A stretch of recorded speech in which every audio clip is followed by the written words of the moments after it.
Assalamualaikum warahmatullahi wabarakatuh. Waalaikumsalam warahmatullahi wabarakatuh. Selamat pagi, salam sejahtera untuk kita semuanya.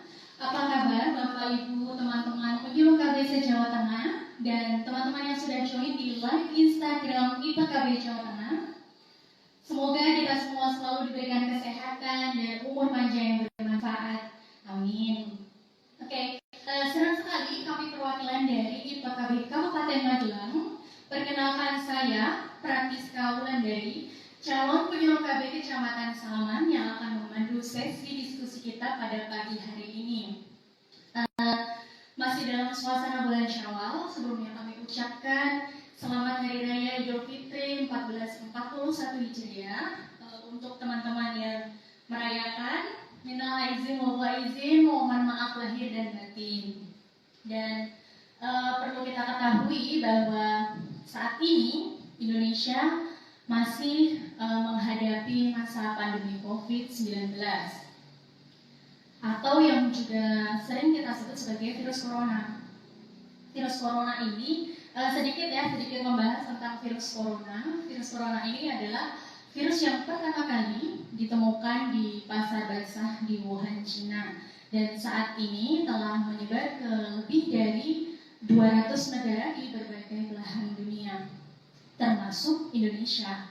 Dan terakhir, kurang lebih sejumlah 39.000 jiwa di Indonesia telah terpapar virus corona ini.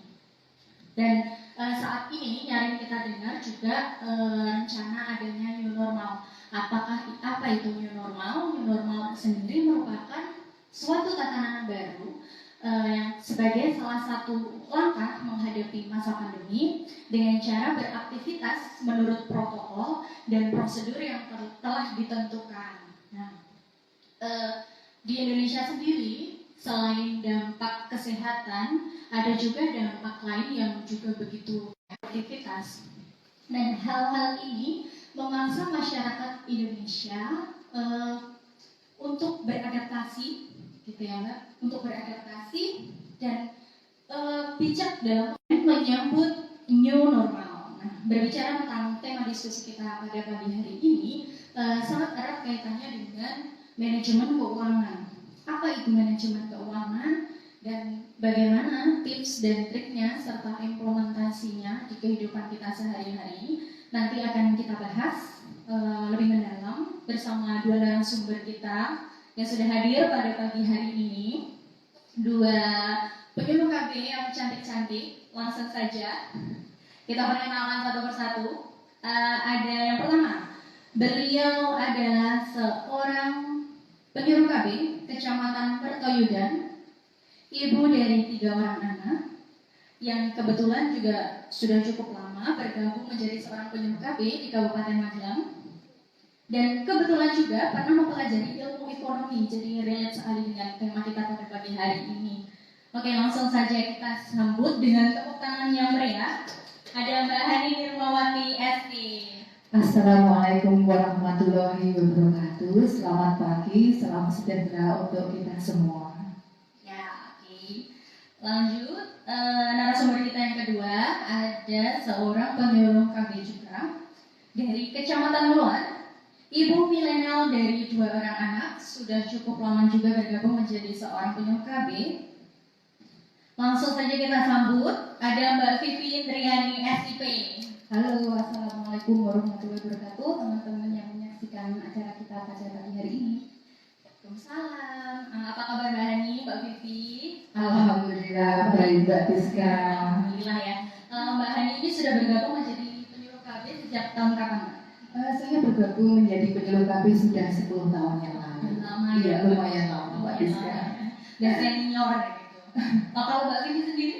1 tahun bawahnya Bu Hani mungkin 9 tahun. Sudah 9 tahun, nggak tahu lebih 9,5 tahun. Oke. Jadi sudah cukup lama bergabung menjadi seorang penyuluh KB. Oke, mungkin sebelum kita mulai diskusi kita pada pagi hari ini, saya pengen nyapa teman-teman yang sudah bergabung di live Instagramnya IPKB Jawa Tengah. Ada Ibu Budi Setiasi. Halo Bu, selamat bergabung. Ada juga Ibu Ana Kusanti. Halo Ibu. Ada juga nih Kak, jauh ini DPC IPKB Magetan loh, dari Jawa Timur loh, menyaksikannya juga. Menyeberang provinsi. Iya, ya. lintas provinsi. Ada Atau, juga Ibu Olivia, selamat bergabung. oh itu mungkin dari Kabupaten Batang, Mbak Oli. Lihat Ibu kita Bani, Iya. banget ya. Iya, halo Mbak Oli, ketemu di Halo Mbak sini. Oli.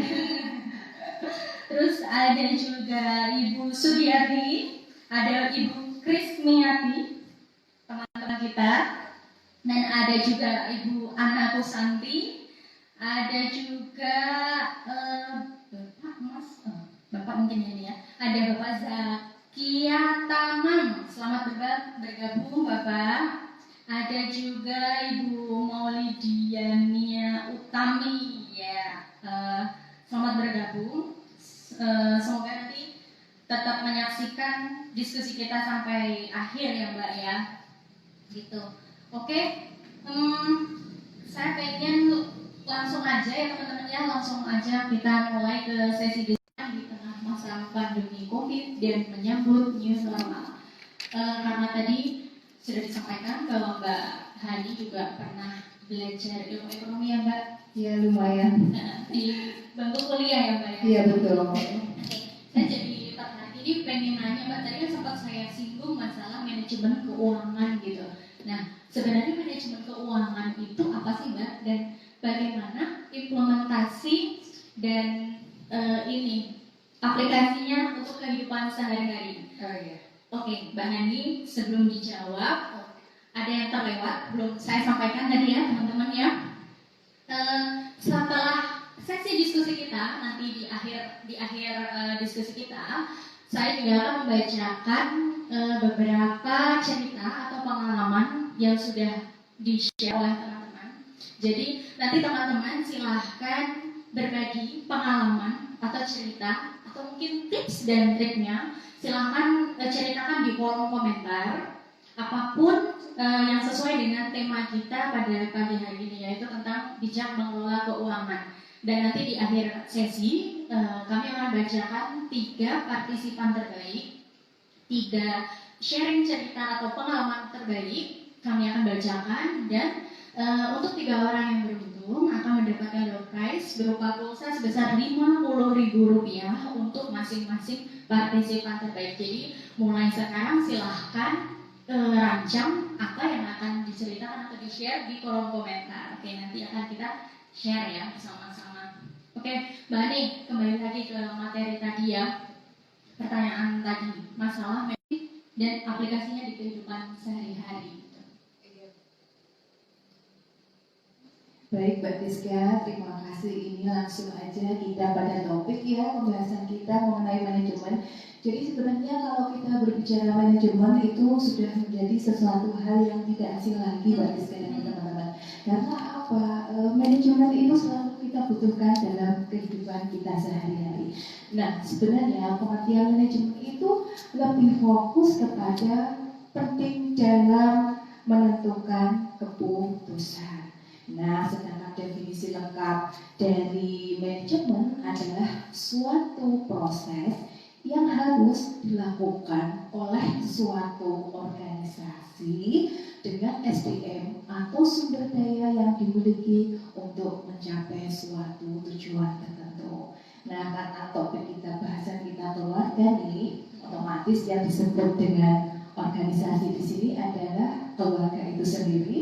Kemudian yang dimaksud dengan SDM atau sumber daya yang dimiliki adalah anggota keluarga itu sendiri, dan untuk mencapai tujuan keluarga tentunya adalah tujuan keluarga yang sejahtera. Jadi kalau manajemen keuangan itu sendiri adalah suatu cara bagaimana mengatur keuangan keluarga secara teratur dan cermat melalui tahap perencanaan, tahap pelaksanaan, sampai dengan tahap pengawasan. Nah, ada 2 konsep utama Mbak Rizky dan teman-teman mengenai manajemen keuangan. Yang pertama di sini adalah neraca, rugi, dan laba. Nah, saya singgung mengenai neraca, rugi, dan laba. Ini berhubungan erat sekali dengan besarnya pemasukan dikurangi pengeluaran dalam satu satu periode yaitu bulan. Iya betul.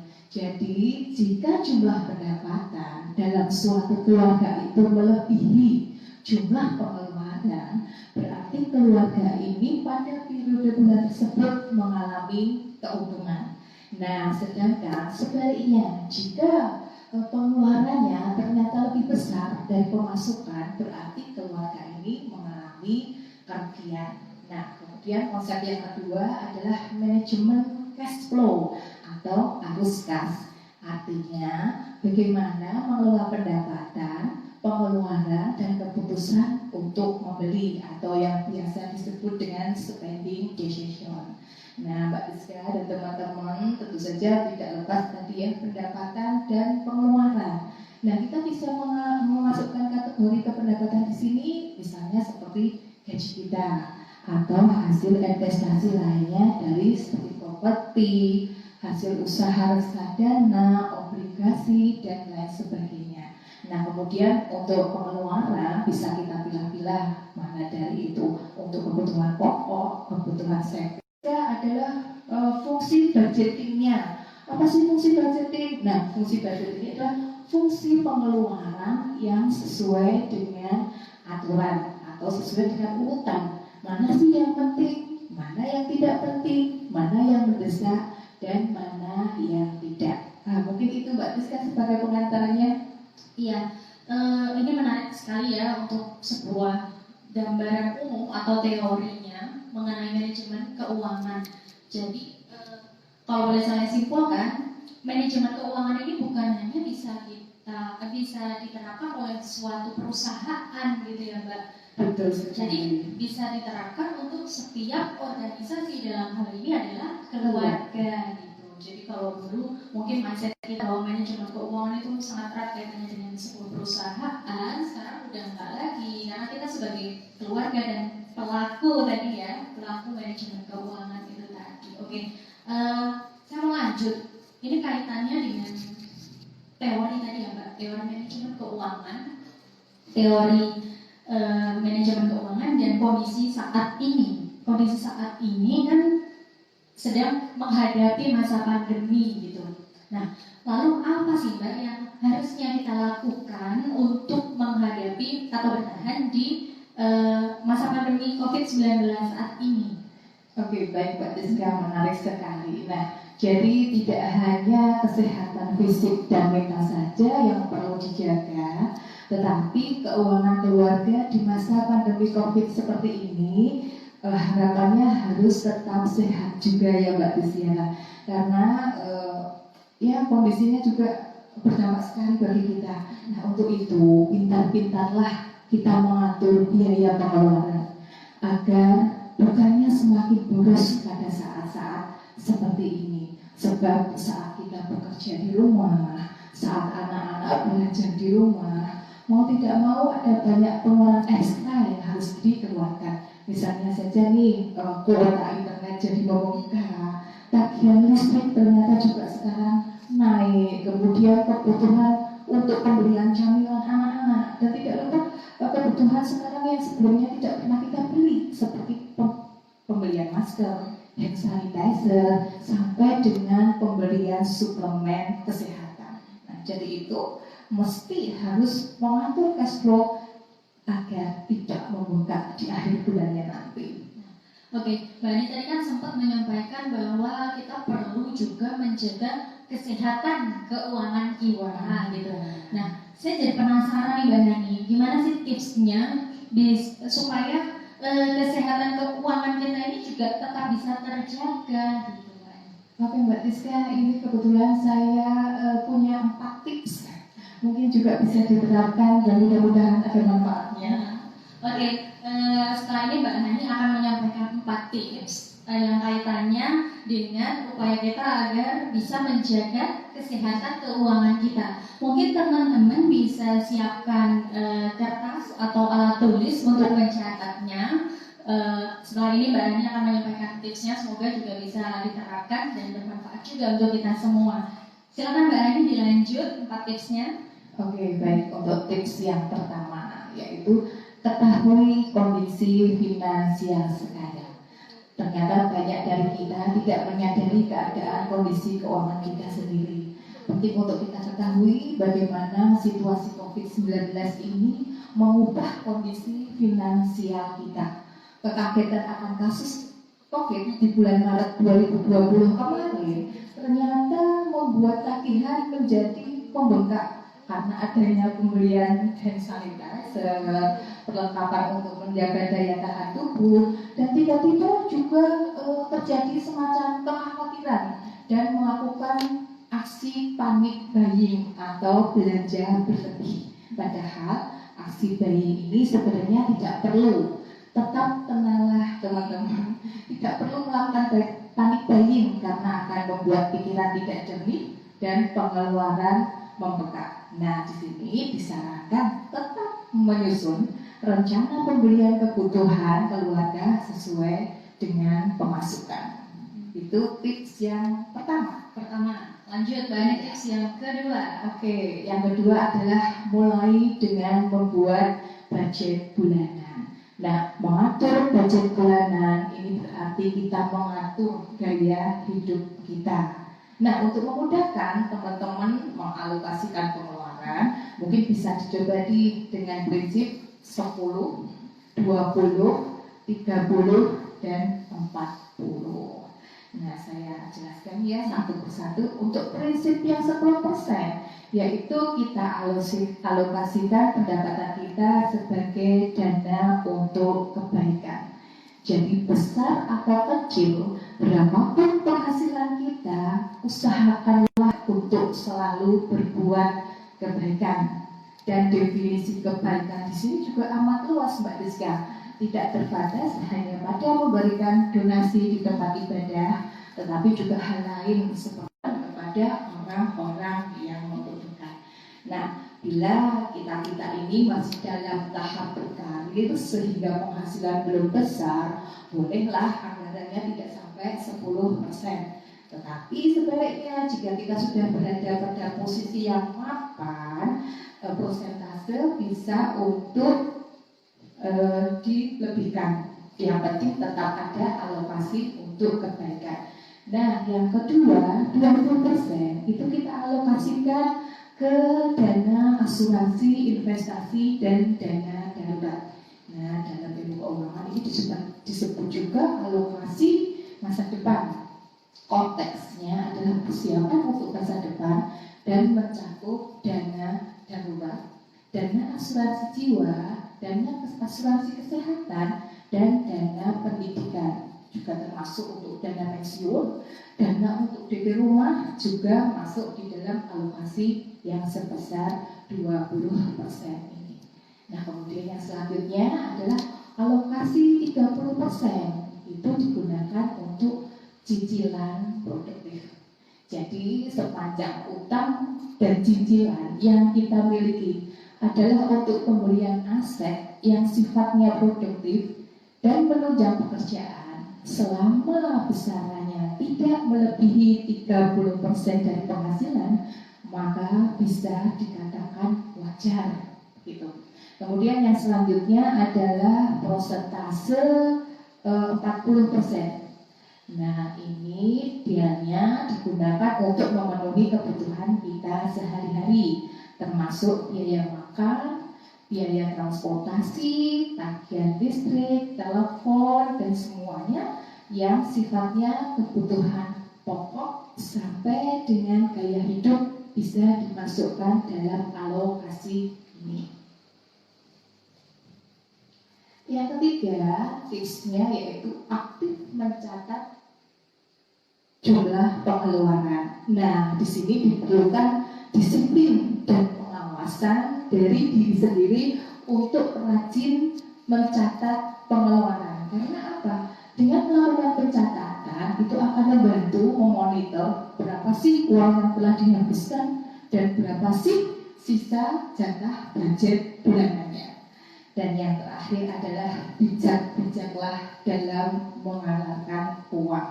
Nah, di sini tahan untuk keinginan berbelanja konsumtif. Jadi kita dapat memilah mana yang menjadi suatu kebutuhan dan mana yang hanya suatu keinginan.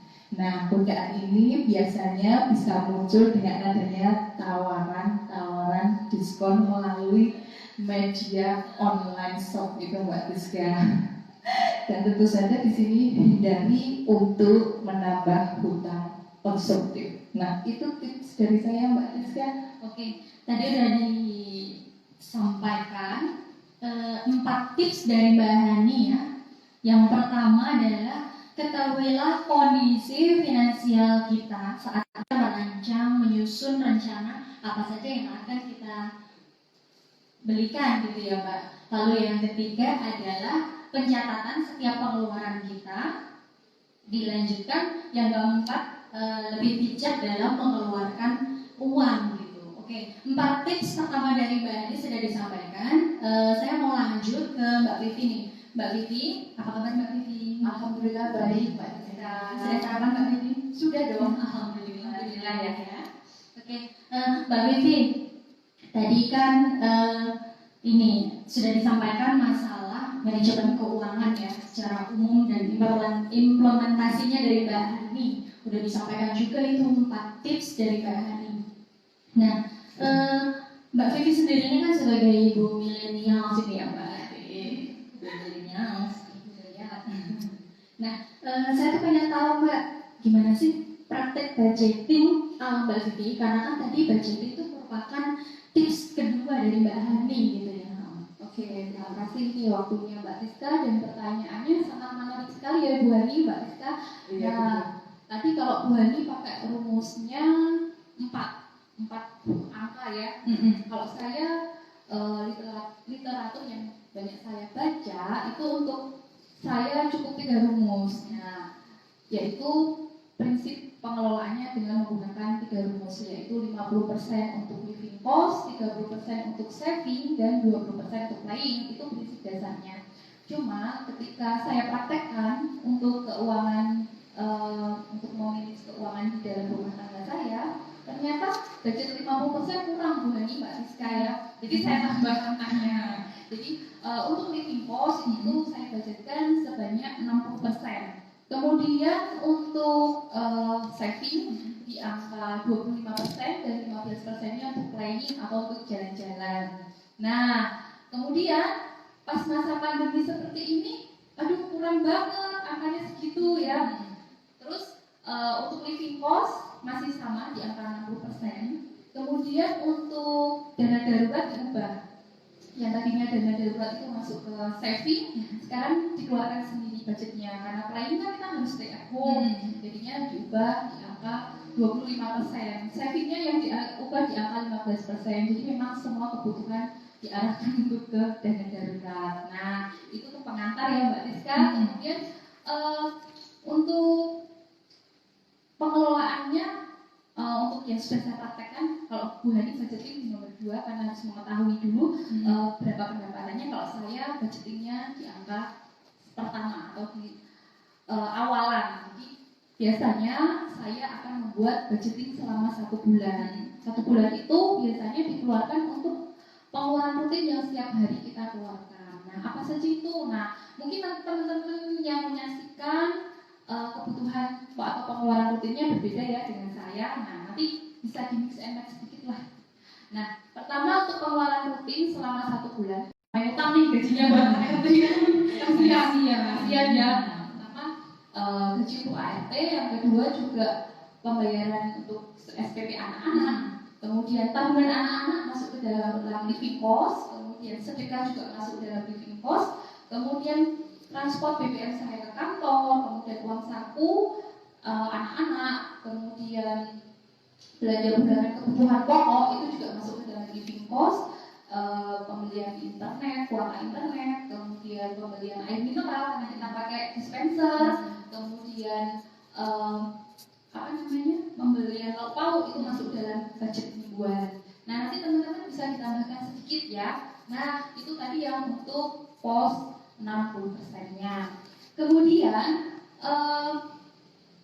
untuk pos dana darurat ini saya masukkan ke angka 25%. Nah, angka darurat ini dana darurat ini kenapa angkanya 25%? Yang itu tadi karena walaupun rumah kayaknya saya tetap bukan yang menjaga kesehatan keuangan saya ya. Nah, untuk dana darurat dengan kondisi saya menikah dan punya 2 orang anak itu minimal harus punya sekitar 12 kali pengeluaran rutin. Nah, kenapa harus 12 kali pengeluaran rutin? Ya, jaga-jaga ya. Nah, untuk dana darurat itu sendiri bukan kita saving 1 bulan pengeluaran sekian, kemudian kita sisihkan dana darurat juga sekian. Jadi 12 kali pengeluaran rutin itu bisa kita peroleh dalam jangka waktu tertentu. Misalnya 1 atau 2 atau 3 tahun. Jadi sebisanya kita semampunya kita. Begitu. Nah, yang perlu diingat lagi untuk dana darurat ini tidak boleh campur aduk Bu, jadi satu ya dengan rekening gaji kita, kemudian dengan tabungan kita, atau dengan aset-aset yang lain. Nah, yang perlu diketahui juga bahwa dana darurat ini harus dalam bentuk sesuatu yang mudah dicairkan atau liquid ya. Jadi ketika kita membutuhkan, kita bisa langsung mencairkan. Jadi sebaiknya dalam bentuk uang cash yang di dalam tabungan kita. Harus pakai kartu ATM kan artinya, nah seperti itu. Jadi harus sewaktu-waktu kita butuh, kita bisa mengeluarkan.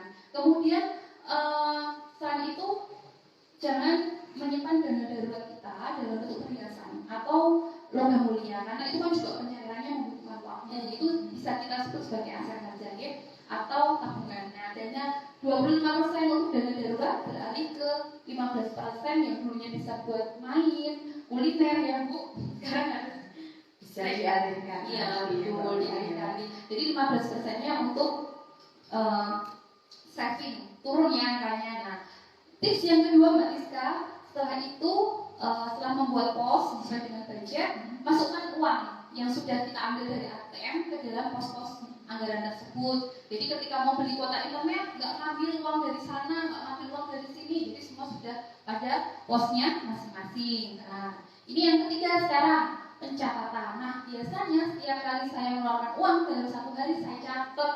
Ada pernah yang cerita, nanti kalau nyatet kayak gitu jadi pusing loh, jadi malas loh untuk beramal loh. Pernah ya yang bilang kayak gitu, tapi ya sudahlah karena belum pernah merasakan sensasinya. Belum pernah prakteknya. Ya, betul Bani, belum pernah praktek. Jadi setiap hari harus saya catat. Walaupun pengeluaran sekecil apapun wajib untuk dicatat. Tapi kalau masih males kayaknya fix banget deh. Belum takut miskin atau belum takut punya kehilangan uang dalam jumlah yang banyak. Kayaknya keturunan sultan mungkin ya. Nah, yang keempat terakhir ini evaluasi buku catatan keuangan kita. Ini penting banget. Makanya kalau kita nggak budgeting, kita nggak pencatatan, bagaimana kita bisa mengevaluasi? Nah, langkah terakhir evaluasi. Kegiatan evaluasi ini sebagai media kita, apakah siklus keuangan kita ini surplus, lebih banyak pendapatan daripada pengeluaran, atau malah balance, atau malah pendapatan kita masih kurang. Nah, berarti perlu ada lagi yang dievaluasi. Nah, perjalanan saya belajar seperti ini main lama Mbak Rizka, up and down ya. Mungkin sekitar 1 tahunan. Nah, mungkin ini nanti 4 tips ini bisa diterapkan sama Bapak Ibu penyuluh atau yang menyaksikan acara ini. Mungkin seperti itu Mbak Rizka, 4 tips aja ya Mbak Rizka. Lagi-lagi 4 tips ya, tadi sudah disampaikan di awal 4 tips dari Mbak Hani masalah menjaga kesehatan keuangan kita. Dan kali ini 4 tips yang kedua dari Mbak Vivi kaitannya dengan budgeting gitu ya Mbak. Nah, ini tadi juga yang sudah disampaikan oleh Mbak Vivi ini sangat relate gitu dengan teori yang sudah disampaikan Mbak Hani. Jadi Mbak Hani sudah membuat teori dengan persentasenya, dan dalam praktiknya tentu bisa kita sesuaikan dengan kebutuhan dan pendapatan kita masing-masing. Jadi 4 tips yang disampaikan Mbak Vivi tadi, yang pertama adalah membuat budget bulanan. Nah, budget bulanan ini nanti di breakdown lagi menjadi budget mingguan gitu ya Mbak. Ini kurang lebih juga mungkin Bapak Ibu penyuluh kami juga sudah familiar dengan salah satu tupoksi kita. Yang salah satunya adalah menyusun rencana kerja tahunan, di breakdown lagi menjadi menyusun rencana kerja bulanan dan mingguan ya Mbak. Ini juga bisa kita terapkan ternyata di kehidupan kita sehari-hari itu Mbak Rizka, dengan manajemen keuangan. Nah, uang ke dalam amplop masing-masing sesuai dengan kebutuhannya.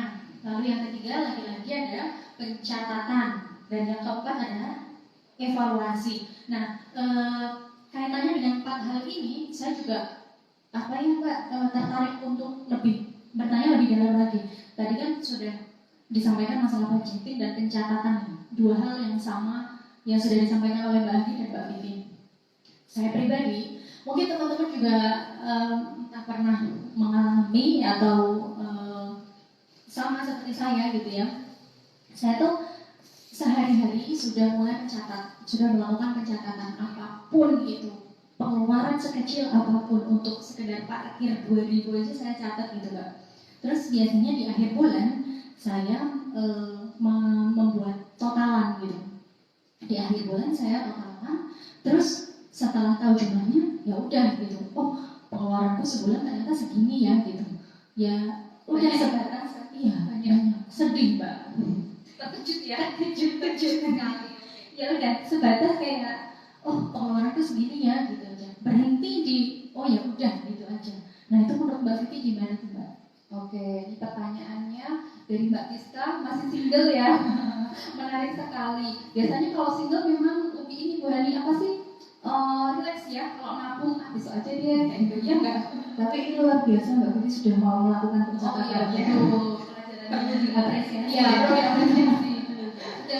Sudah melakukan pencatatan, tapi kok di akhir bulan pas dievaluasi, aduh ternyata bengkak juga. Apa ya ini? Nah, mungkin salah satu fungsi dari yang sudah disampaikan Bu Hani dan tipsnya dari saya tadi belum dilakukan oleh Mbak Tiska. Nah, apa sih itu?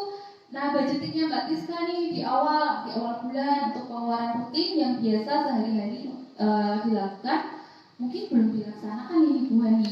Ya, bisa jadi ya, perlu dievaluasi ya budgetingnya. Nah, sebenarnya untuk yang single ini untuk penyusunan budgetingnya lebih simple karena dari rumus 50% untuk living cost, kemudian 30% untuk saving, 20% untuk playing, ini kayaknya masih relate banget ya.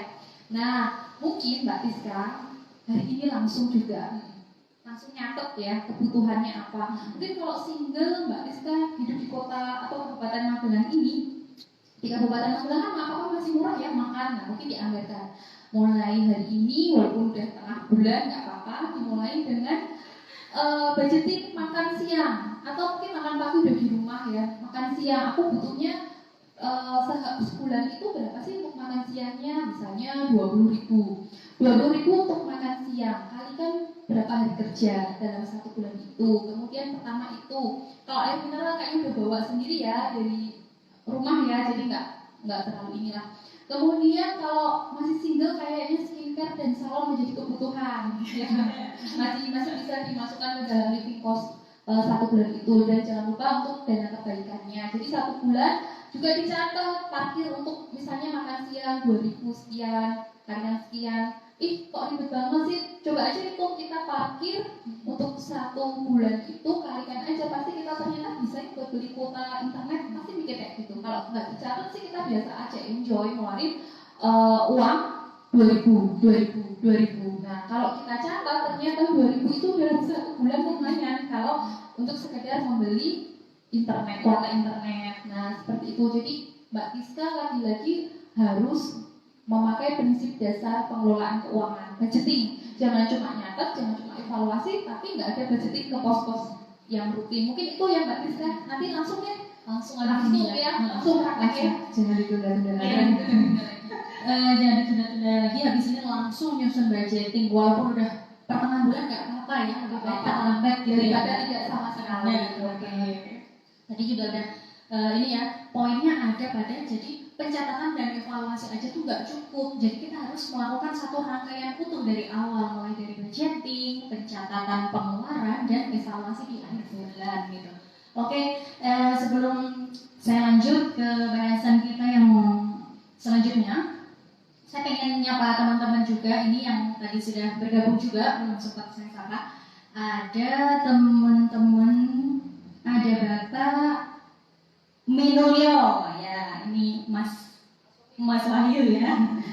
Ada juga Mbak atau Ibu nih ya, Anin Gita Setia. Halo, selamat bergabung saya, penyuluh KB di Boyolali. Ada juga Mas Taufik Indra Ramadan, juga teman-teman penyuluh KB dari Boyolali. Halo, selamat bergabung. Ada juga Ibu Fadilah Sukoharjo nih. Jadi Mbak Hani dan Mbak Vivi, saya nyimak live-mu, semangat. Terima kasih Ibu. Oke, sebelum kita lanjut juga, saya mau menyampaikan lagi, mengingatkan teman-teman yang sudah sharing cerita dan pengalamannya di kolom komentar. Silahkan, masih kami tunggu. Di akhir sesi nanti kita akan bacakan dan kita pilih 3 cerita atau 3 pengalaman terbaik untuk mendapatkan pulsa sebesar Rp50.000 untuk masing-masing partisipan, gitu ya. Oke, sekarang kita lanjut lagi ke bahasan materi selanjutnya. Saya pengen ke Mbak Hani nih. Mbak Hani, tadi kan sempat saya singgung juga tuh masalah tupoksi kita sebagai penyuluh KB, Iya, yang betul. kayak kemudian budgeting mingguan gitu. Nah, lagi-lagi berkaitan dengan tupoksi kita sebagai seorang penyuluh KB. Kita ketahui bahwa penyuluh KB juga menjadi seorang pembina atau membina Poktan UPPKS ya Mbak. Dan banyak juga perlu kita ketahui bahwa beberapa kelompok kegiatan UPPKS ini yang tergabung dalam asosiasi kelompok UPPKS di tingkat kabupaten yang mungkin juga mendapatkan kesempatan fasilitas pinjaman modal gitu Iya. asosiasinya itu. Nah, kaitan dengan hal itu, selama masa pandemi COVID-19 ini kan kita tahu bahwa tentu kondisi UPPKS juga terdampak gitu ya Mbak.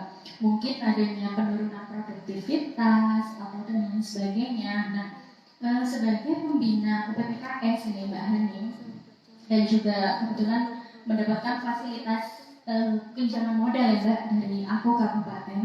Ada nggak sih Mbak kebijakan yang diambil oleh Mbak Hani untuk menghadapi masa pandemi saat ini? Iya, baik Mbak Tiska, saya cerita di sini, kita sharing di sini. Jadi ternyata memang dampak dari COVID ini sampai dengan ke kelompok, salah satu kelompok kegiatan binaan kita yaitu UPPKS, di mana kemarin itu sempat dari kelompok UPPKS itu curhat, ternyata banyak sekali terjadi penurunan produksi, kemudian ada juga terjadi penurunan omset atau bahkan ada yang tidak melanjutkan usahanya sama sekali. Nah, kebetulan Mbak Tiska untuk kelompok UPPKS di wilayah binaan saya itu banyak yang tergabung dalam kelompok aku di tingkat kecamatan, dan kebetulan kelompok-kelompok ini juga mendapatkan fasilitas bantuan pinjaman modal dari asosiasi kelompok aku di tingkat kabupaten. Nah, otomatis dengan bantuan pinjaman seperti ini, kelompok harus mengangsurnya setiap bulan. Nah, melihat yang terjadi sekarang, kita sebagai pembina itu juga ikut merasakan ya bagaimana kondisi mereka sekarang. Nah, akhirnya kemarin ada kebijakan dari kita yang diberikan bahwa sementara diberi toleransi untuk mengangsur pinjamannya, tetapi alhamdulillah ini bulan sekarang sudah mulai aktif lagi, itu berarti menandakan kegiatan mereka juga sudah mulai menuju ke normal lagi. Nah, kebetulan juga untuk kebijakan yang diambil di tingkat kabupaten itu bagi kelompok-kelompok yang mencairkan pinjaman pada saat sekarang itu langsung dilakukan pemotongan 2 kali angsuran. Dan alhamdulillah dengan kemarin sempat diberi jeda waktu untuk tidak mengangsur, ini bisa digunakan untuk kesempatan mereka mempertahankan kegiatan produksinya. Begitu Mbak Tiska. Nah, itu tadi udah disampaikan ya Mbak, masalah kebijakan kita sebagai pembina Poktan UPPKS yang mendapatkan fasilitas pinjaman modal dari Aku Kabupaten. Nah, kali ini saya pengen tahu nih Mbak Hani, ada nggak sih apa hal-hal yang perlu kita lakukan atau kita berikan tips untuk pelaku atau pemilik UPPKS ini sendiri supaya bisa bertahan di masa pandemi COVID-19 saat ini? Oke Mbak Tiska, ini kebetulan saya lagi punya tips ini Mbak Tiska untuk kelompok PKS kita, kelompok PKS saya. Kebetulan tipsnya juga 4 lagi Mbak Tiska. 4 ya? Iya. Lanjut Mbak Ani, tadi sudah disampaikan 4 tips pertama dari Mbak Ani, yang kedua juga dari Mbak Vivi. Sekarang ada tips lagi yang ketiga. Pokoknya hari ini kita perlu dengan tips gitulah ya Mbak ya. Kita sharing-sharing aja. Kita sharing, teman-teman juga sharing. Jadi semuanya bisa berbagi gitu. Oke, Mbak Ani lanjut. Mbak Ani, tips yang pertama. Oke, tips yang pertama di sini adalah membatasi jumlah produksi. Jadi ketika belum melakukan proses produksi, harapannya kelompok UTKS ini mampu melakukan perhitungan secara cermat akan kebutuhan pasar. Jadi produksi sesuaikan saja dengan kebutuhan pasar yang sekarang, karena otomatis daya beli masyarakat pun dalam kondisi seperti ini ada penurunan juga. Itu untuk tips yang pertama. Kemudian yang tips yang kedua bisa juga dengan melakukan diversifikasi produk atau membuat jenis usaha lain. Contohnya saja ya pada saat seperti ini industri pembuatan masker ya sepertinya juga dibutuhkan oleh masyarakat dan laku di pasaran. Nah, jadi ibu-ibu yang kebetulan kegiatannya menjahit, boleh nih sambil menjahit juga melakukan produksi pembuatan masker. Bisa juga mengolah makanan menjadi makanan siap saji. Itu salah satu mungkin yang bisa dilakukan untuk diversifikasi produknya. Nah, tips yang ketiga adalah meningkatkan mutu dan kualitas pelayanan. Di sini menyediakan layanan antar, mengingat sekarang adanya kegiatan untuk stay at home, walaupun sudah memasuki new normal ya, tapi harapannya kegiatan stay at home ini tetap bisa dilakukan ya.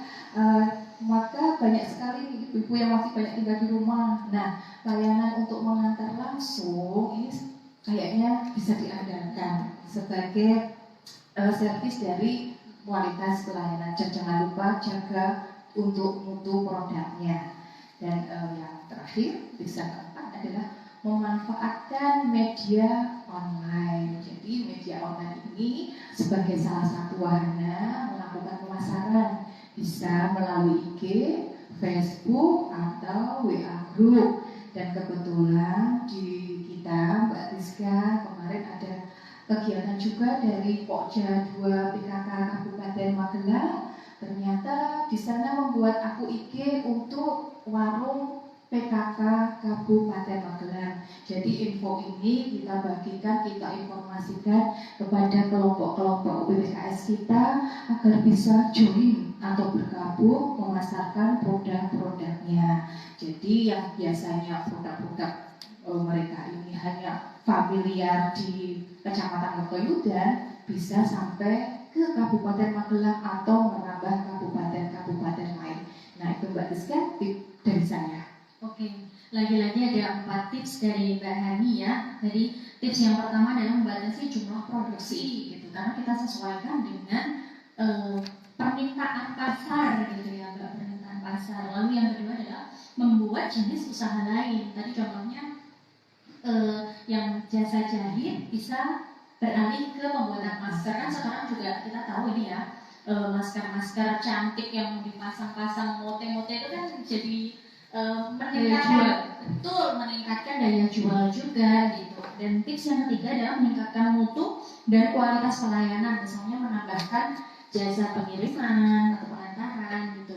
Lalu tips yang keempat adalah memanfaatkan media online. Kayaknya sekarang tuh media online tuh sudah menjadi hal apa yang bisa kita manfaatkan sebaik-baiknya gitu ya. Kita bisa mendekatkan yang jauh untuk mendekatkan pasar dan memperluas pasar kita. Betul sekali, Mbak. Oke, teman-teman, sebelum saya lanjut ke bahasan selanjutnya, kami akan break sebentar ini Mbak. Break sebentar, kurang lebih 5 menit. Teman-teman yang sudah bergabung tetap stay at office atau stay at home, jangan kemana-mana. Nanti kita akan kembali lagi setelah 5 menit. Oke, teman-teman, kita lanjut diskusinya. Terima kasih yang sudah masih bergabung di live Instagramnya PKB Jawa Tengah. Kita lanjut ke bahasan selanjutnya. Ini lagi-lagi sama Mbak Vivi nih Mbak. Dari tadi waktu itu aku tuh terngiang-ngiang gitu, masa budgeting gitu ya. Kan tadi udah melakukan pencatatan dan evaluasi udah. Ternyata aku tuh salah, budgetingnya belum gitu. Dia terngiang terus budgeting gitu. Nah, kaitannya sama budgeting ya Mbak. Tadi kan udah aku melakukan pencatatan dan evaluasi ternyata kok banyak ya gitu. Nah, kaitannya dengan budgeting, boleh nggak sih Mbak kita itu over budgeting? Oke, terima kasih Mbak Tiska. Pertanyaannya dari Mbak Tiska itu selalu menarik banget ya. Curhat ya, sama curhat. Nah, oke, boleh nggak sih kita over budgeting di saat masa normal ya Bu Hani, Mbak Tiska dan teman-teman, sebaiknya pun juga harus menghindari yang namanya over budgeting. Nah, apalagi di masa era pandemi corona seperti ini, pastinya juga sebaiknya kita jangan over budgeting gitu. Jadi sebisa mungkin kita harus benar-benar kita pinggang nih untuk mengurangi belanja-belanja yang tidak penting. Betul ya, Harus ditekan semangat kita. harus kuatkan tekadnya, membulatkan tekad ya untuk benar-benar nggak boleh over budgeting. Gitu ya Mbak Tiska ya.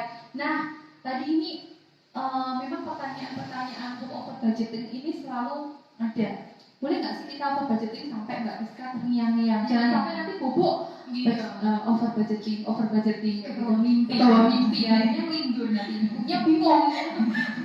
Oke, untuk over budgeting ini sebaiknya kita hindari ya, karena di awal untuk mengelola keuangan tadi kita sudah membuat budgeting dengan pos-pos pengeluaran rutin bulanan kita.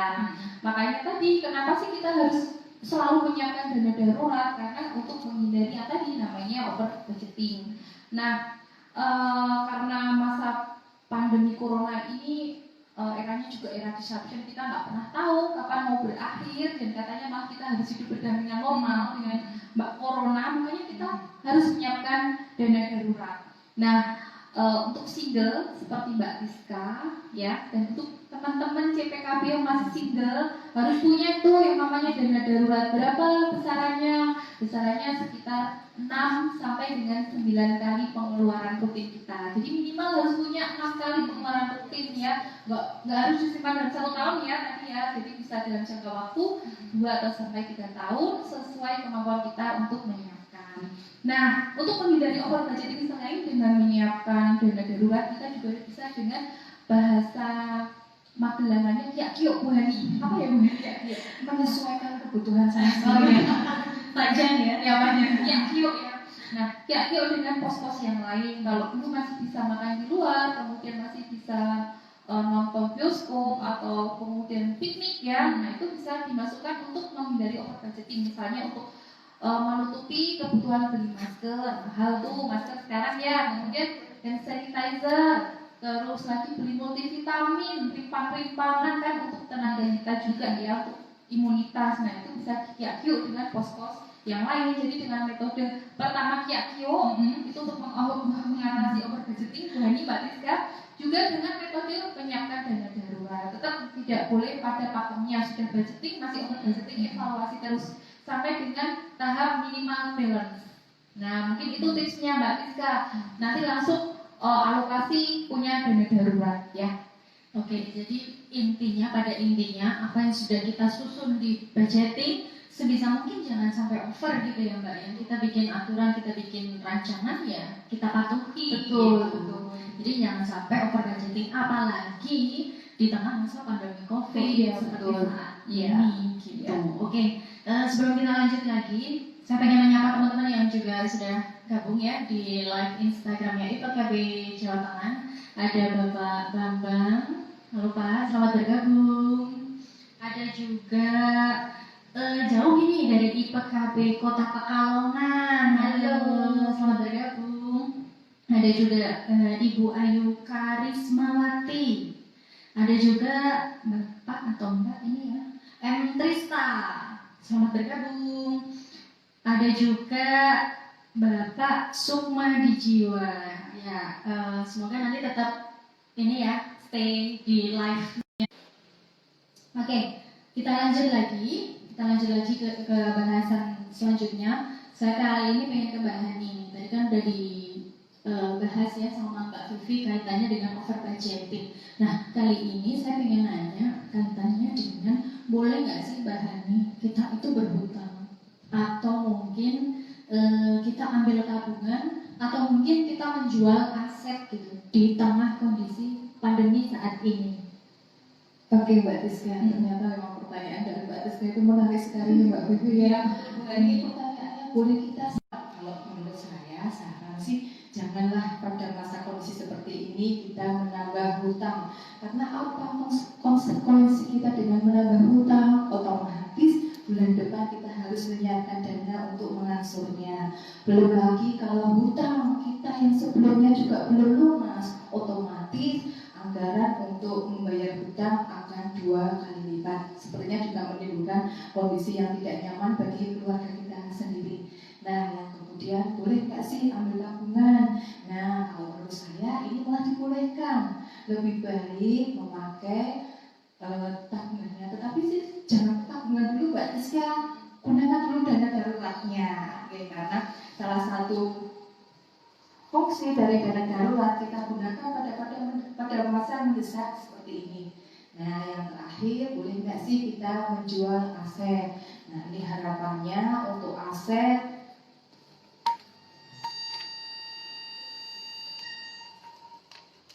untuk kondisi seperti ini jangan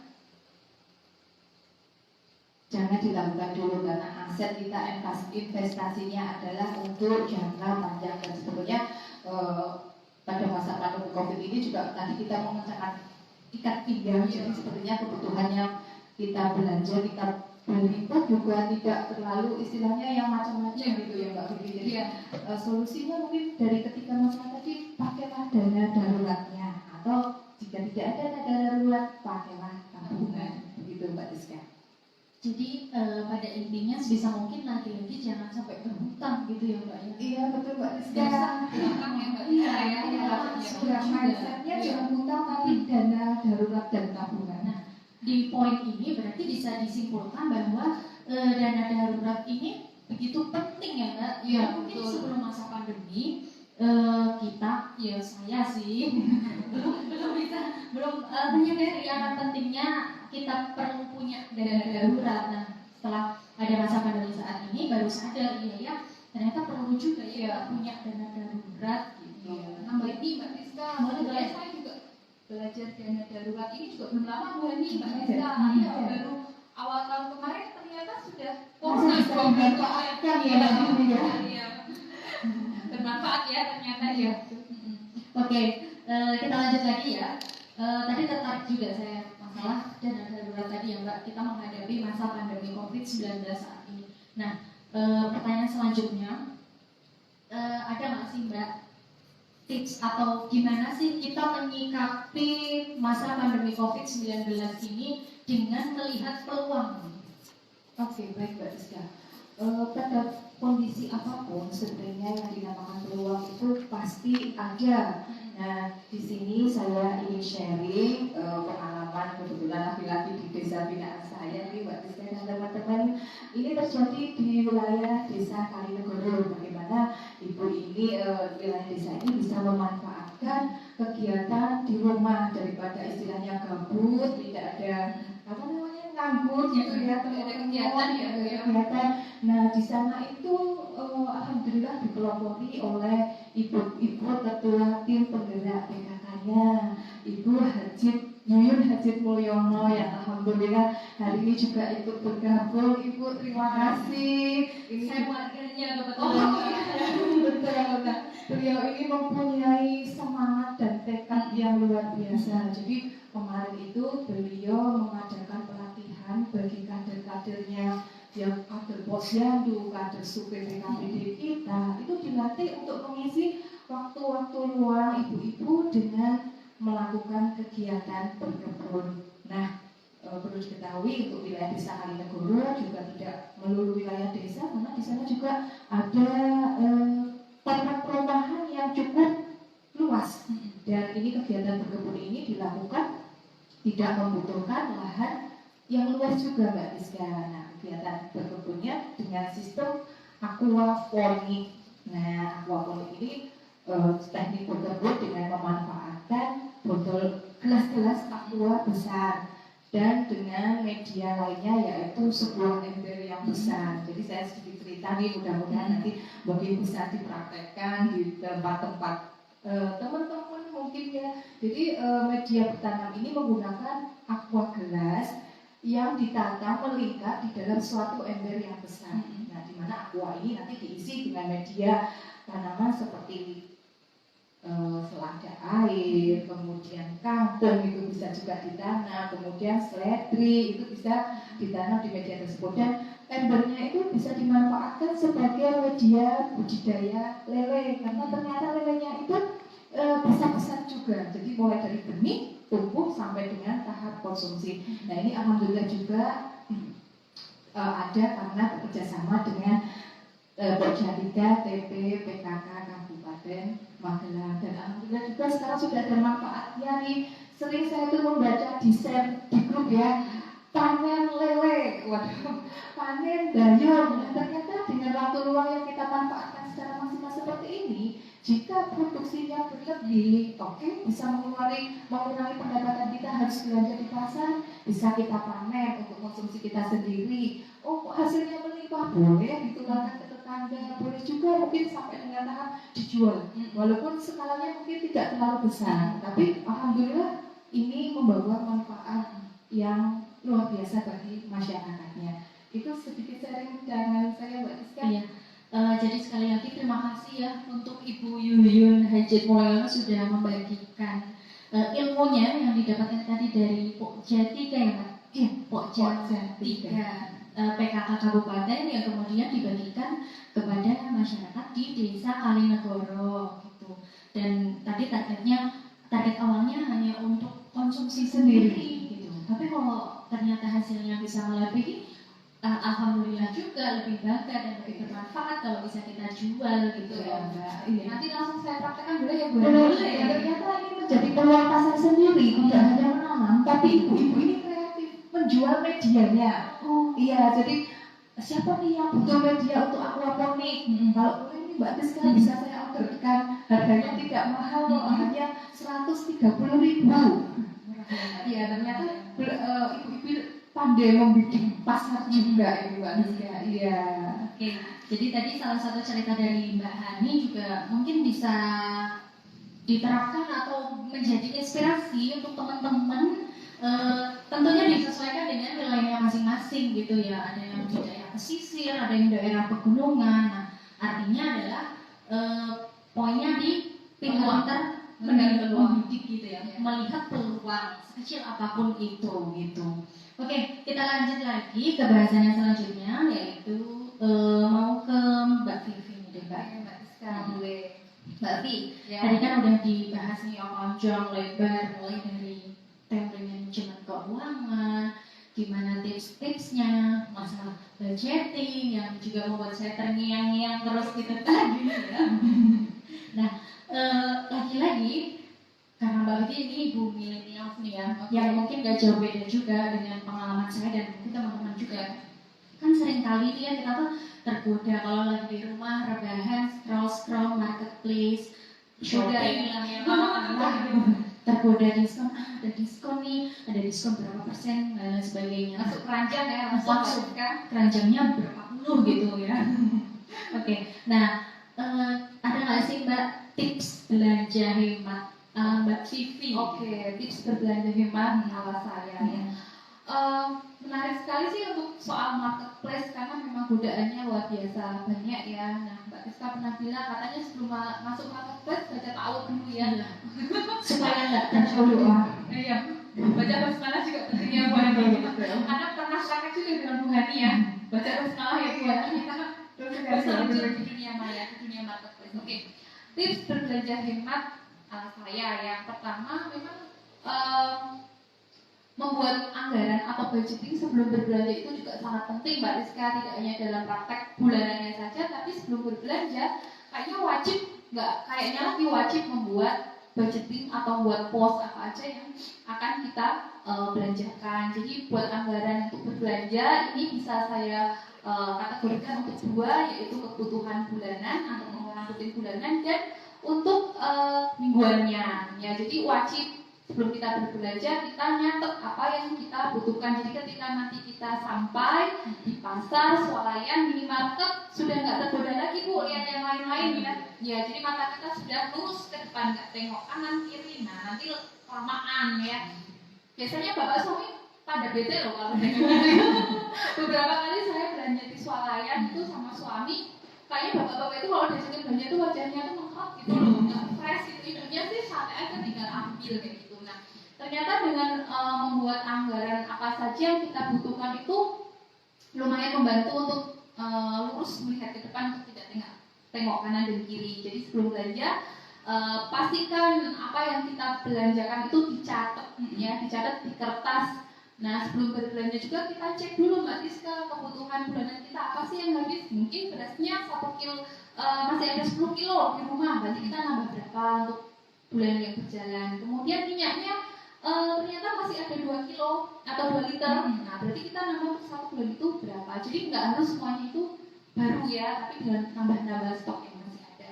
Untuk belanja mingguan juga harus dibuat pos keuangan. Ini kaitannya dengan tips yang kedua nanti ya. Jadi untuk belanja mingguan ini biasanya untuk membuat menu masakan. Nah ini nggak bisa belanja dalam bentuk yang banyak karena sayuran cepat busuk ya Bu Hani. Nah Mbak Tiska, jadi harus pintar-pintarnya kita buat menu makanannya. Yang kedua ini masak sendiri dengan cara membuat menu makanan selama 1 minggu dengan food preparation. Nah ini food preparation nanti bisa googling atau lihat di YouTube, dan banyak selebgram yang sudah mengajari kita untuk tips dan triknya gimana sih caranya kita nyusun menu makanan, kemudian berhemat dalam berbelanja. Nah nanti bisa dilihat di YouTube ya.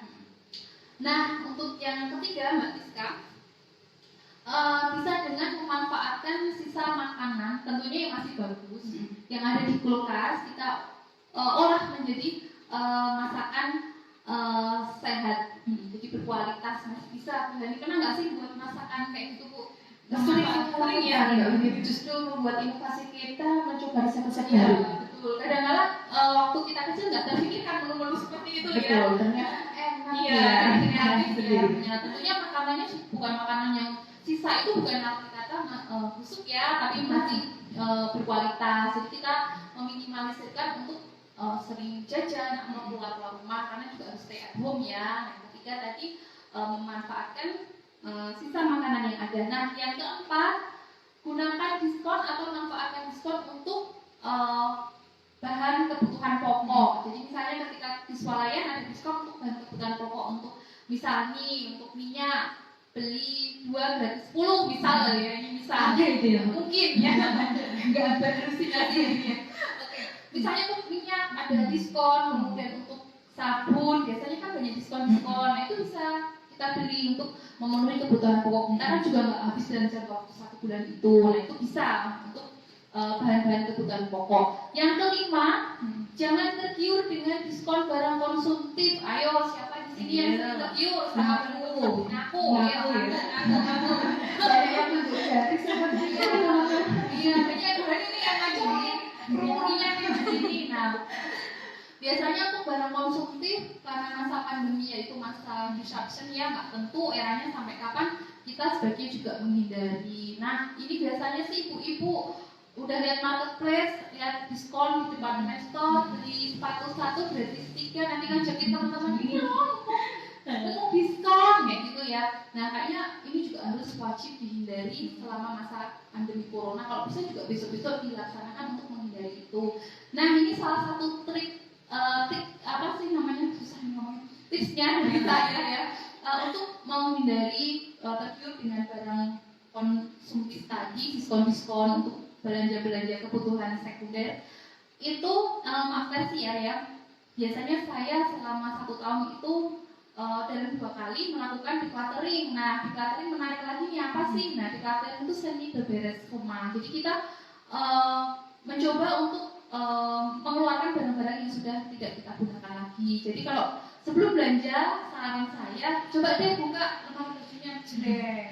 Aduh ternyata masih banyak, masih mau beli lagi, mau buat apa, nggak tiap hari dipakai, apalagi gamis-gamis kan nggak tiap hari juga kita pakai gamis. Kemudian masa pandemi, apalagi nih bapak-bapak yang suka goes, nah beli onderdil yang nggak penting ya kan, emosi Mahal ya, beli onderdil yang sebaiknya itu masih bisa ditekan lah, masih bisa bagus ya. Nah ini kan sekarang masa-masa lagi senang goes, sepeda masih bagus, kayaknya nih ada tawaran menarik, beli lagi. Kemudian tuh ciwi-ciwi nih yang masih single, ada tawaran beli lipstik, beli 1 gratis 10, beli semuanya. Mau dipakai berapa sih sehari lipstiknya? Mau dipakai kanan kiri warnanya berbeda, ungu hitam, Selen gitu. selain. Nah, dulu pernah yang kita hilangnya mbak, beli skincare sembarang macam beli. Nah, makanya lebih bijak lagi untuk decluttering ya. Nah, nanti bisa juga tuh dilihat YouTube Marie Kondo. Nah, itu saya sudah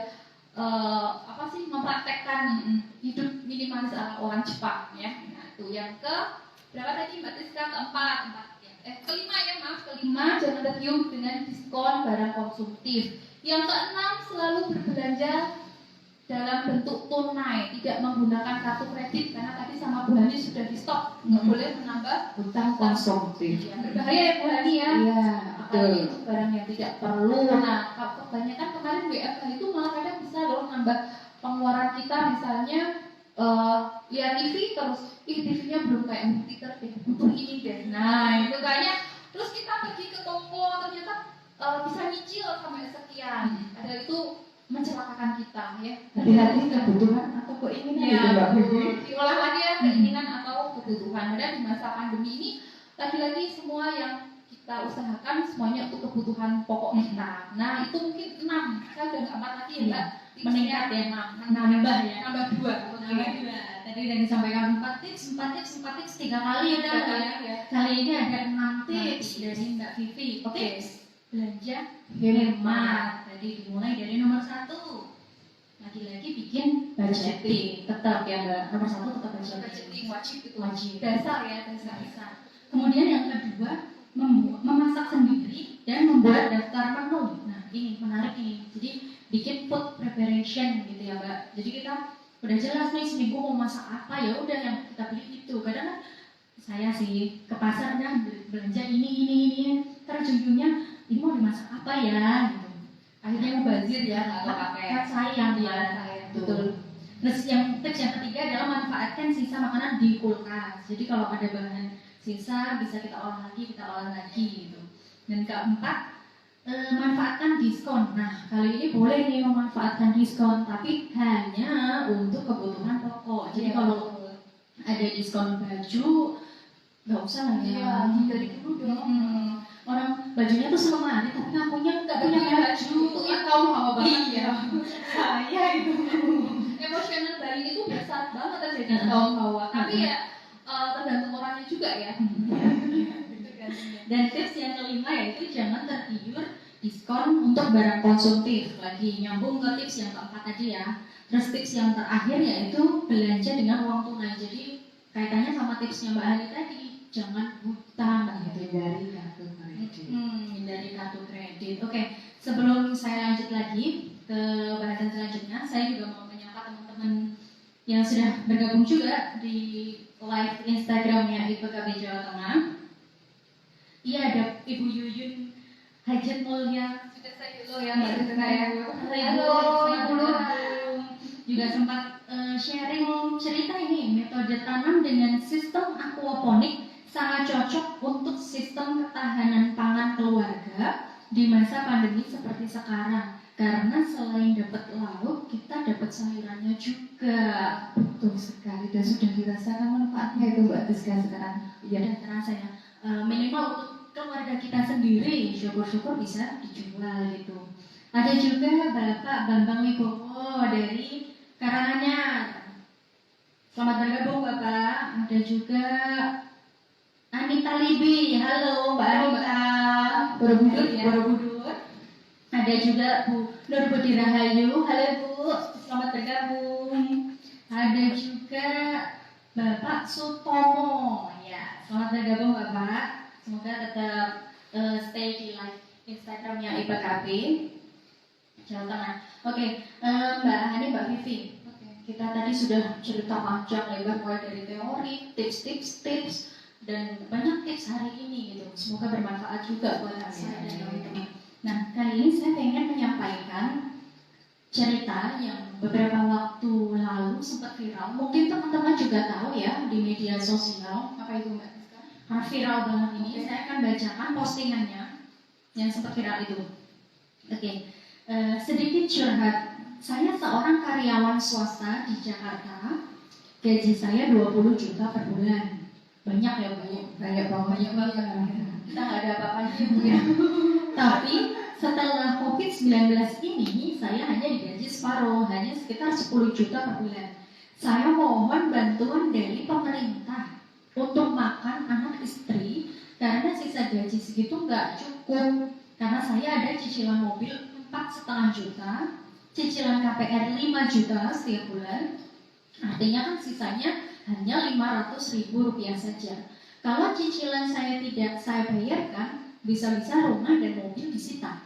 Itu nggak cukup untuk susu anak saya. Mohon pemerintah perhatikan kami rakyat kecil yang sampai saat ini belum dapat bansosnya. Aduh, sedih nih ya Bu, antara sedih dan bingung gitu. Bukan bingung ya, malu-maluin nggak sih? Malu ya. Mengharap bansos. Oke, saya pengen tanggapannya soal postingan yang sempat viral beberapa waktu lalu ini. Mungkin dari Mbak Hani dulu, Mbak. Baik Mbak Rizka, mendengar cerita kasus tadi agak-agak terkejut dan kaget juga ya, tadi gaji 20 juta, kemudian ternyata hanya tinggal 10 juta, itu pun habis hanya untuk cicilan rumah dan cicilan mobil ya. Jadi kalau melihat kasus ini, saya kok ingin bermain tebak-tebakan matematika nih Mbak Rizka. Siap-siap ya, pakai rumus yang sederhana aja Mbak Rizka. Jadi misalnya gini, kalau 1 dikurangi 1 itu berapa Mbak Rizka? 0. Oke. Kalau 10 dikurangi 10? 0. Masih 0. Sekarang agak naik dikit nih. Kalau misalnya 10.000 dikurangi 10.000? 0. 1 juta dikurangi 1 juta? 0 juga.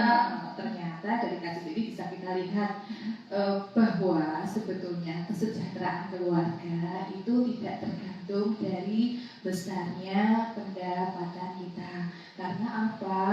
Pendapatan yang habis dibelanjakan seperti tadi, hasilnya adalah 0, yang artinya keluarga ini tidak menjadi sejahtera. Tapi intinya untuk mendapatkan kesejahteraan ada di pengelolaan keuangannya, bukan besar dari pendapatannya. Mungkin itu saja Mbak Siska dari saya. Oke, mungkin dari Mbak Vivi mau ada tanggapan Mbak. Oke, lanjut ya. Untuk saya masih terkejut loh Mbak Rizka, 20 juta bikin postingan, minta bansos, ngeluh rakyat kecil, sedih ya. Sedih. Kalau kita gajinya kurang 20 juta, apa kabarnya dong? Rakyat tak kasat mata. Alhamdulillah disyukuri. Alhamdulillah, betul. Nah, pelajaran penting yang berada dari kasus gaji 20 juta itu bisa diambil pelajaran seperti ini ya. Ternyata, 1, besar kecilnya pendapatan seseorang tidak menentukan tingkat kemakmuran dalam suatu keluarga. Karena apa? Ternyata pengelolaan keuangan yang bijak itu adalah kunci dari suatu keluarga memperoleh kesejahteraan atau kemakmuran. Nah, ternyata juga asetnya itu daripada dia bingung mikir cicilan, bisa dong ya dijual salah satu. Kayaknya kalau rumah itu kebutuhan dasar Ibu. Iya benar nggak? Mobilnya mungkin Mbak Vivi ya yang perlu dikoreksi. Iya, nah, mungkin mobilnya bisa dijual walaupun turun, tapi setidaknya bisa untuk nutup lah ya, untuk dia survive gitu. Jadi yang pertama, besar kecilnya gaji tidak menentukan tingkat kemakmuran suatu keluarga. Kemudian yang kedua, proporsi hutangnya seharusnya yang rasional tidak lebih dari 30% kan ya Bu, dalam teori. Tapi itu wajib harus dilaksanakan dalam suatu keluarga.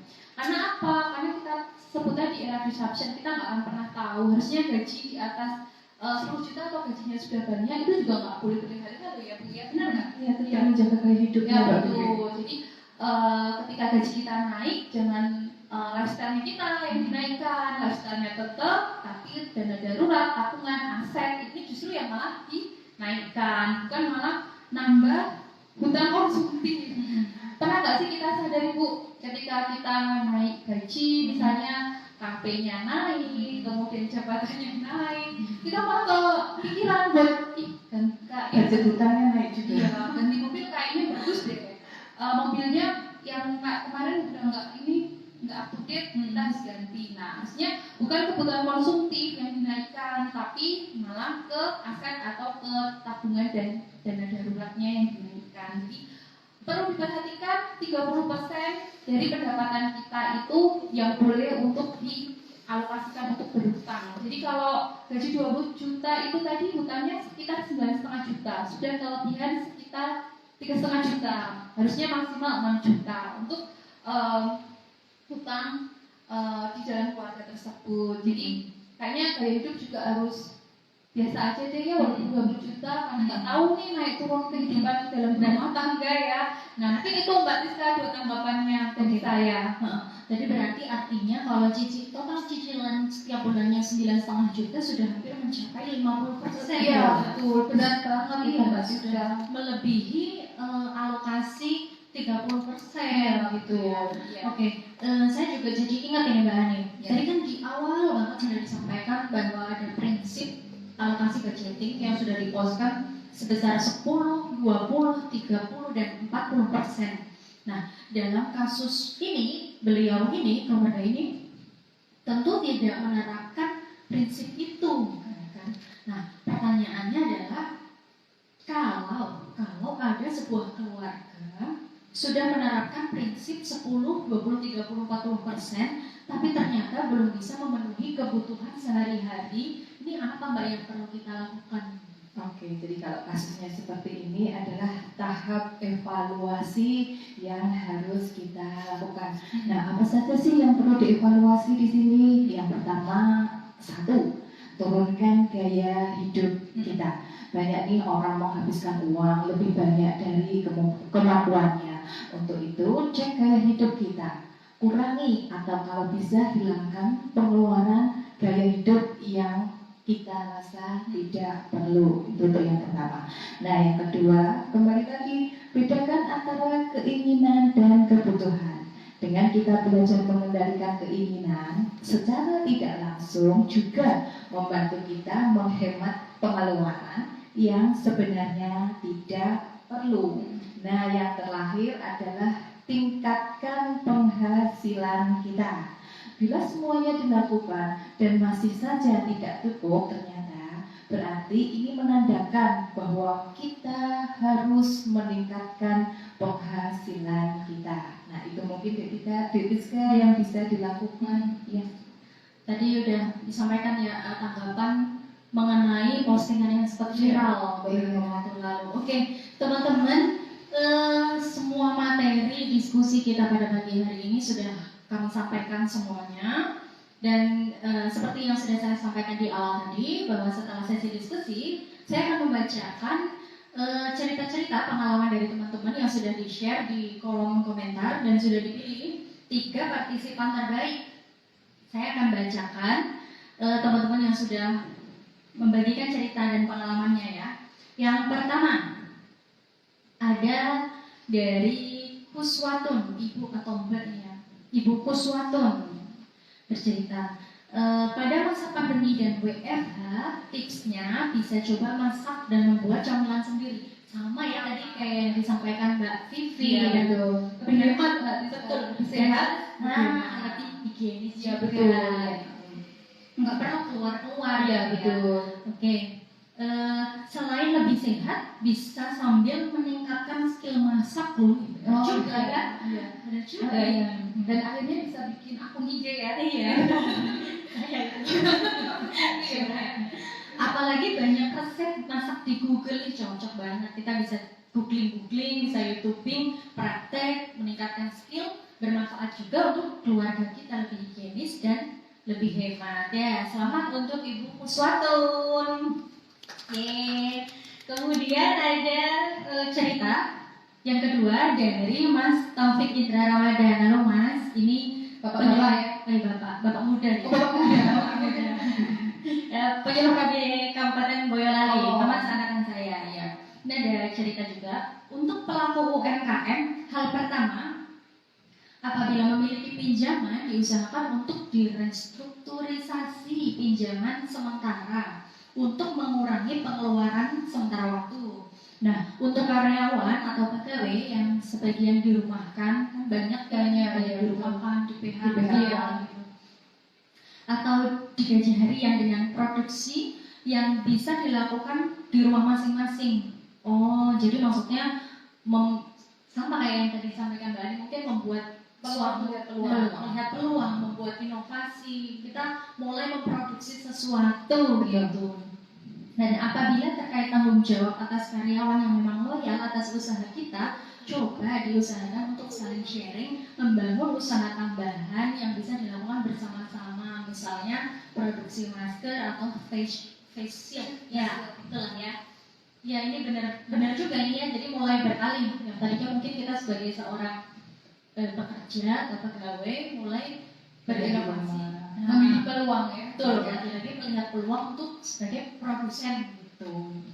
Oke, sudah ada 2 orang yang beruntung dengan sharing cerita dan pengalamannya. Kemudian partisipan ketiga yang beruntung ada Mbak Anita Libi. Dia sharing juga nih. Sharing tipsnya, yang pertama, tentukan skala prioritas. Jadi pandai memilih keperluan mendesak dan yang bisa ditunda. Benar juga ya, skala prioritas. Jadi mana ya? Kemudian di nomor paling atas yang harus kita penuhi dulu. Betul. Ini bisa juga dibilang kebutuhan primer, pokoknya.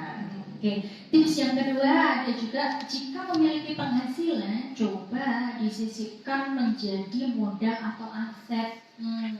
Oke lah. Jadi lagi-lagi membidik peluang ya Mbak. Ya, alokasi tadi masuk ke yang 20% ya Mbak, alokasi ke aset.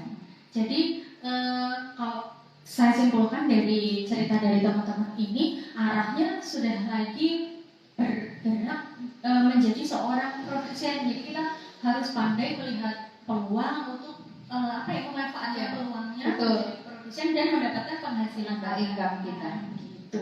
Oke, selamat untuk 3 partisipan terbaik. Yang pertama tadi ada Ibu Uswatun, dan yang kedua ada Mas Taufik Indra Ramadan, dan yang ketiga ada Mbak Anita Libi. Selamat, nanti silahkan 3 partisipan yang sudah saya sebutkan tadi kirim DM di @ipkb-Magelang dan mencantumkan nomor HP-nya untuk kita kirim door prize berupa pulsa sebesar Rp50.000 untuk masing-masing partisipan. Selamat. Oke, Mbak Vivi, Mbak Hani, semua materi kita sudah kita sampaikan. Mau berpisah ya? Iya, mau berpisah. Terasa ya Mbak, isinya Sudah cepet ya? Iya, cepet ya. Mungkin sebelum saya tutup, ada yang ingin disampaikan dulu dari Mbak Hani mungkin. Oke, ini mungkin sebagai penutup, sebagai closing statement ya Mbak sekalian. Jadi ternyata bahwa penerapan prinsip keuangan yang benar itu akan melahirkan kebiasaan-kebiasaan hidup yang hemat, cermat, kemudian memiliki prioritas dan memiliki tujuan. Itu adalah sangat menentukan kesuksesan keluarga tersebut. Dan sesungguhnya mengajarkan cara mengelola keuangan dan mengajarkan kebijaksanaan itu akan mengajarkan kita kebijaksanaan kepada membedakan mana kebutuhan dan keinginan. Dan wabah corona ini mengajarkan kita betapa pentingnya kita untuk memiliki safety net, karena ketidakpastian hidup bisa terjadi kepada kita atau melanda kita semua tanpa kita tahu kapan, dan sepertinya semudah memberikan telapak tangan. Jadi mulai sekarang nih, untuk tabungan, untuk dana darurat jangan di-pos setelah akhir bulan penghasilan kita sisa, tapi di awal sudah masuk ke disisihkan terlebih dahulu. Kemudian yang terakhir, bahwasanya untuk mencapai suatu keluarga yang sejahtera itu akan terwujud dengan perjuangan dan perencanaan yang baik, karena memang berencana itu keren. Oke, dari Mbak Vivi mungkin Mbak sebelum saya tutup. Oke, nah dari saya juga kurang lebihnya sama, tapi dengan kalimat yang berbeda. Dengan mengelola keuangan yang bijak, sebenarnya kita sudah menjalankan salah satu dalam 8 fungsi keluarga, yaitu fungsi ekonomi. Nah, di masa pandemi seperti ini kita juga belum tahu kapan akan berakhir. Yang bisa kita lakukan adalah rasional dalam pengelolaan keuangan. Tentunya juga melibatkan suami kita, wajib ya berdiskusi.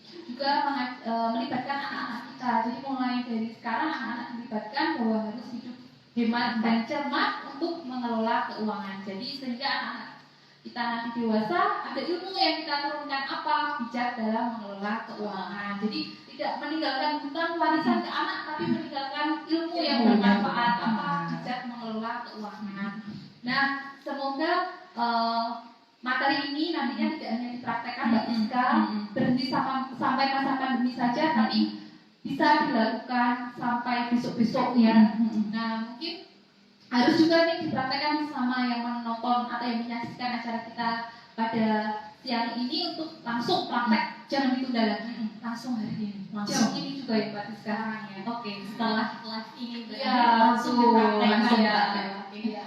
Oke, teman-teman, Bapak Ibu penyuluh KB yang sudah join di live Instagramnya IPKB Jawa Tengah, semua materi diskusi kita sudah kami sampaikan dan sudah ada conclusion atau kesimpulan dari Mbak Hani dan Mbak Vivi. Yang perlu saya tarik garis merahnya, benang merahnya adalah perlu kita sadari ada dana darurat, lagi-lagi perlu dana darurat itu ya. Yang tadinya mungkin sebelum pandemi belum kepikiran, belum merasa penting, ternyata saat pandemi saat ini penting ya punya dana darurat gitu. Dan satu hal harapan kami, apa yang sudah kami sampaikan pada pagi hari ini semoga bisa bermanfaat untuk Bapak Ibu dan teman-teman semuanya. Dan lagi-lagi semoga tidak hanya diterapkan di masa pandemi saja dan bisa diterapkan di kehidupan kita sehari-hari dan selanjutnya. Karena lagi-lagi kita nggak pernah tahu kondisi seperti saat ini kapan berakhir dan ya semuanya nggak pernah tahu ya Mbak. Oke, kami ucapkan juga terima kasih pada Bapak Ibu dan teman-teman semuanya yang sudah join di live Instagramnya IPKB Jawa Tengah. Terima kasih juga saya sampaikan kepada dua narasumber saya, Mbak Hani dan Mbak Vivi. Semoga selalu diberikan kesehatan ya Mbak. Oke, terima kasih teman-teman. Akhirnya saya Pratiska Wulandari dan teman-teman kru yang bertugas dari IPKB Kabupaten Magelang pamit undur diri. Akhir kata, Wassalamualaikum warahmatullahi wabarakatuh. Berencana